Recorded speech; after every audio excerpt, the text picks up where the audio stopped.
अब बाली के इस प्रकार से मृत हो जाने पर किष्किंधापुरी में हाहाकार मच गया।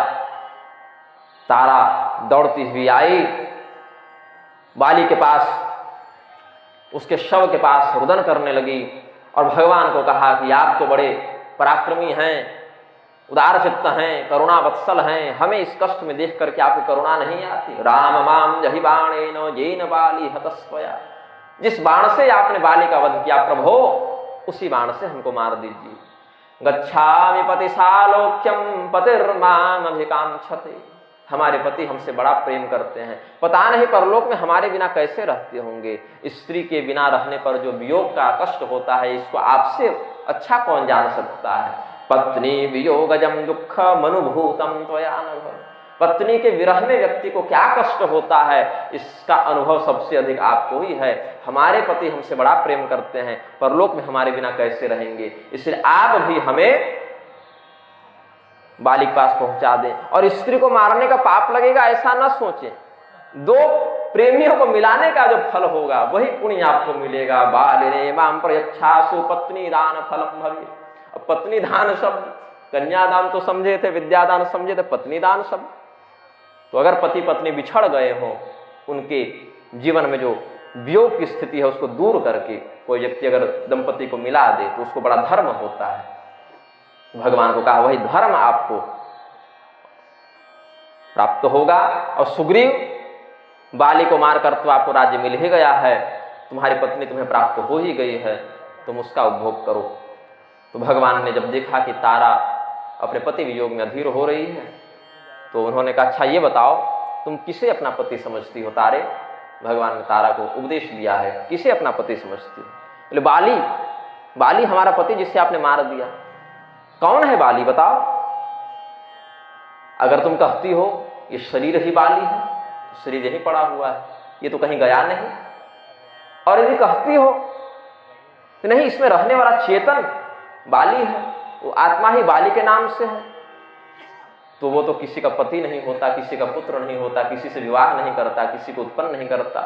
मन्यसे जीवमात्मानं जीवस्तर ही निरामयः, न जायते न म्रियते न तिष्ठति न गच्छति। आत्मा किसी के पति नहीं हो सकता, आत्मा किसी की पत्नी नहीं हो सकता, क्योंकि पति और पत्नी होने के लिए स्त्री पुरुष नर मादा की आवश्यकता है ना, और स्त्री पुरुष तो शरीर होता है। आत्मा में तो स्त्री पुरुष नपुंसक आदि लक्षण नहीं होते। न स्त्री पुमान वा षंढो वा जीव सर्वगतव्यः। तो जिस पति को तुम पुरुष मानकर अपना पति कहती हो वो आत्मा तो पुरुष है नहीं। और यदि शरीर को पुरुष की दृष्टि से देखो तो पतिस्तवायं देहो वा जीवो वा वद तत्वतः, ये तो यहीं पर है। तो तत्व की दृष्टि से बताओ कि तुम किसके लिए कर रही हो ये विलाप। अब तारा के मन में जो चिंता थी, जो शोक था, वो समाप्त हो गया और संदेह ने जन्म ले लिया। भगवान ने जब ऐसा कहा तो भगवान की वाणी से तारा ने जो अभी तक रो रही थी वो रोना बंद कर दिया और चिंता में संदेह में पड़ गई। कहा कि आपने ठीक कहा प्रभु, ये देह यदि बाली है तो ये तो यही पड़ा है, तो हम किसके लिए रोते हैं। और यदि जीव को मैं बाली कहूं तो जीव तो आत्मा तो स्त्री पुरुष होती नहीं, स्त्री पुरुष तो शरीर होता है। लेकिन ये बताइए हमें अपने पति के साथ रहते हुए जो सुख का अनुभव हो रहा था और इनके मरने पर जो दुख का अनुभव हो रहा है, फिर ये किसका सुख है और किसका दुख है। क्योंकि शरीर यही है, आत्मा निर्विकार है। तो जीव जब नित्य चैतन्य स्वरूप है और शरीर काष्ठवत जड़ है, उसका नाश आत्मा का हो नहीं सकता। शरीर नश्वर है। सुख दुखादि संबंध कस्य स्याद राममेव वद। श्री रामचंद्र जी ने कहा अहंकारादि संबंधो यावद्देहेन्द्रिय सह संसारस्तावदेव स्यादात्मनस्तत्व विवेकिनः मिथ्यारोपित संसारो न स्वयं विनिवर्तते विषयान् ध्यायमानस्य स्वप्ने मिथ्यागमो यथा। देखो तारा, तुम सोती हो तो सपना आता है। हाँ, सपना में तुमने भोजन किया, लेकिन क्या वास्तव में वहां अन्न है? अन्न तो नहीं। क्या वास्तव में जब स्वप्न में व्यक्ति स्नान करता है तो बाहर उसका शरीर भीग जाता है? बोले नहीं। क्या वास्तव में तुम्हें सपने में किसी सर्प ने काट लिया तो जगने पर अपने देह में भी वो सर्पदंश का चिन्ह दिखता है? बोले नहीं। लेकिन क्या तुम्हें वहां सुख का अनुभव हुआ और दुख का अनुभव हुआ? बोले हाँ, हुआ तो अवश्य।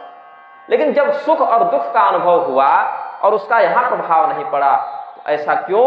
क्योंकि तुमने वहां पर मिथ्या का आरोपण कर लिया है। जैसे सर्प में, रस्सी में सर्प के मिथ्यारोप के कारण व्यक्ति भयभीत हो जाता है तो रस्सी, लेकिन हमने भय कर लिया कि अरे इसमें तो सर्प है, सांप है क्या। फिर उसको परीक्षण किया, बोले नहीं नहीं ये तो रस्सी है। लेकिन जितने समय हमने वहां सर्प की बुद्धि का आरोपण किया, वहां सर्प नहीं है, फिर भी हमें भय का तो अनुभव हुआ। उसी प्रकार से कहीं रास्ते पर चलता हुआ आपको 2000 का नोट गिरा मिल जाए, अचानक प्रसन्न हो गए, उठा कर देखा तो अरे ये तो नकली नोट है भाई। तो जो नकली पहले से है, जो वास्तव में असली नोट नहीं, जो असली सर्प नहीं, उससे भी हमने भय का और हर्ष का आनयन आरोप बुद्धि से कर लिया। तो इसमें क्या है? ये आरोपण हम करते कि इसमें अहंकार आदि संबंध हो, इसमें अंतःकरण ही प्रधान है। शरीर जड़ है, आत्मा चेतन है। अब इसमें बीच में कड़ी है तारे, उसको कहते हैं अंतःकरण। वो है तो जड़, लेकिन व्यवहार उसका चेतन के समान लगता है तो रस्सी, लेकिन सर्प के समान प्रतीत होता है वह। मन एव ही संसारो बंधश्चैव मनः शुभे, आत्मा मनः समानत्व मेत्य तद्गत बंध भाग। अब मन क्या है तो जड़ तत्व, लेकिन मन सोचता है। सोचने के लिए मन को संकल्प विकल्प के लिए भगवान ने बनाया, तो इसीलिए लगता है कि मन सोच रहा है, मतलब मन कर्म करने में सक्षम है। और यही भ्रम हो जाता है, यही आत्मा है। इसको देहात्मवाद, प्राणात्मवाद, विज्ञानात्मवाद ये सब कहते हैं नास्तिक दर्शनों में। यह शरीर ही आत्मा है, नहीं नहीं प्राण ही आत्मा है, नहीं नहीं विज्ञान ही आत्मा है, ऐसा समझकर जो लोग नास्तिकवादी विचारधारा का प्रदर्शन करते हैं, तो जैसे स्फटिक मणि के पास लाख रख दो, लाख है ना, मुहर मारने में जो लाल लाल काम आता है, तो स्फटिक मणि, लाख संस्कृत में लाख कहते हैं, लाक्षा शब्द है। तो अगर लाक्षा को, लाख को स्फटिक मणि के पास रख दो और इधर से देखो तो स्फटिक में वो लालिमा दिखती है, और हटा दो तो वो लालिमा चली गई, संसर्ग छूट गया। वैसे ही अंतःकरण और आत्मा का संयोग होने से मन, बुद्धि, चित्त और अहंकार, ये चार अंतःकरण है। मन क्या करता है? परेण धामना समनुप्रबुद्धा, उस परमात्मा के धाम से, परेण धामना समनुप्रबुद्धा, भगवान शंकराचार्य जी प्रपंच सार तंत्र में उपदेश देते हैं। उस परमात्मा के दिव्य धाम से अनुप्रबुद्धित होकर जब प्रकृति अंतःकरण का प्रारूप धारण करती है, यदा तो संकल्प विकल्प कृत्या मनस्तदा, जब वो संकल्प विकल्प करती है, जैसे भोजन करना है, हम खाएं कि न खाएं, रोटी खाएं कि चावल खाएं, ये संकल्प विकल्प करा जिसने, उसको हमने कहा कि मन है। पुनर्यदा निश्चिनुते तदा सा स्याद बुद्धि संज्ञा, फिर एक निर्णय लिया हमने कि चलो चावल खा लेते हैं।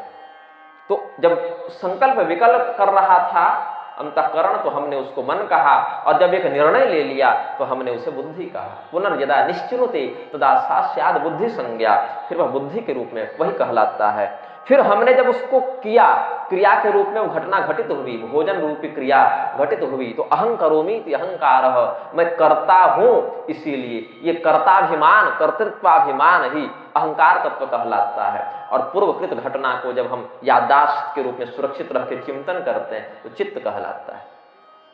और ये चित्त अनेकानेक जन्मों के संस्कार को धारण करता है। यही कारण है इस शरीर से हम उड़े नहीं कभी, लेकिन सपने में अन्य पक्षी इत्यादि के शरीर में जब थे तो उड़े थे, तो स्वप्न में चित्त जागृत हो जाता है और सभी जन्मों के संस्कार मिलने लगते हैं, तो सपने में हम उड़ने लग जाते हैं। यद्यपि हमने इस जन्म में तो उड़ने की क्रिया नहीं की, इस जन्म में हमने मांसाहार नहीं किया, व्यभिचार नहीं किया, या यज्ञ भी नहीं किया, दान भी नहीं दिया, लेकिन किसी जन्म में किसी संस्कार के कारण व्यभिचार किया होगा, मांसाहार किया होगा, यज्ञ किया होगा, दान किया होगा, अच्छा बुरा सब किया, तो सपने में वो क्रियाएं हम करते हुए स्वयं को देख लेते हैं। ये चित्त की प्रधानता हो जाती है इसमें। तो ये जो मन कल्पित आरोपण है, यही सुख और दुख का अनुभव कराता है।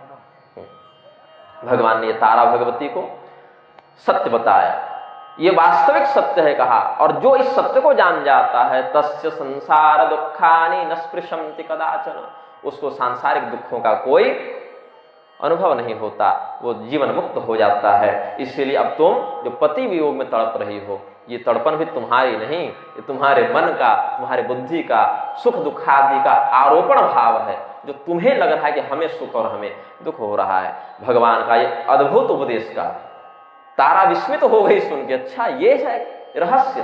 श्री रामेणोदितं सर्वं श्रुत्वा ताराति विस्मिता, देहाभिमानजं शोकं त्यक्त्वा नत्वा रघुत्तमम्, आत्मानुभव संतुष्टा जीवन मुक्ता बभूवः, क्षण संगम मात्रेण रामेण परमात्मना। परमात्मा श्री रामचंद्र जी के द्वारा यह तत्व ज्ञान सुनकर भगवती तारा बड़ी विस्मित हुई।